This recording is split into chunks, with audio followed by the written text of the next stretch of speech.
Hey everybody, Nathan Baird for cleveland.com from Ohio State's 38-25 victory over Penn State here at Beaver Stadium. And if you didn't watch the game, don't let that score deceive you. This was an important game for this defense, an important win for this defense, an important performance for this defense. And I think it was a game that reinforced something that we kind of started to see last week, which is that the two most important players on this defense right now might be Haskell, Garrett, and Togiai. The presence that they are establishing in the middle of the defensive line right now is what a lot of the rest of this defense is feeding off of. That was obviously a question coming into the season.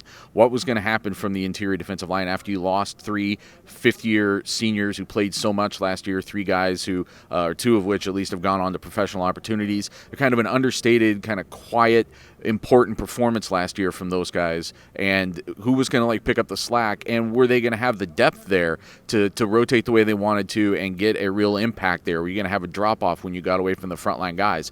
And that really isn't happening yet, but they're also not rotating as much because I think these guys at the top are playing tremendous. Guys like Garrett, guys like Togiai, they had kind of an opportunity to get their feet wet the last couple of years, but they weren't frontline guys. They weren't the most they weren't the guys that were counted on play in, play out on this defense. They just sort of filled in at the back end of that rotation. And right now, they're really setting the tone. Garrett early in this game, and Togiai too, just the first half of this game, throwing guys around, kind of manhandling people in the middle of that defense. And now you're starting to see the defensive line, the defensive ends picked up their game. You saw another good game from this linebacker core, this veteran linebacker core, making some just, I thought, savvy, tough plays throughout this game. But really, it's those two guys in the middle that are setting a tone, and if they can keep that up, I think it's going to be big for helping Ohio State reach the ceiling that it wants to reach this year.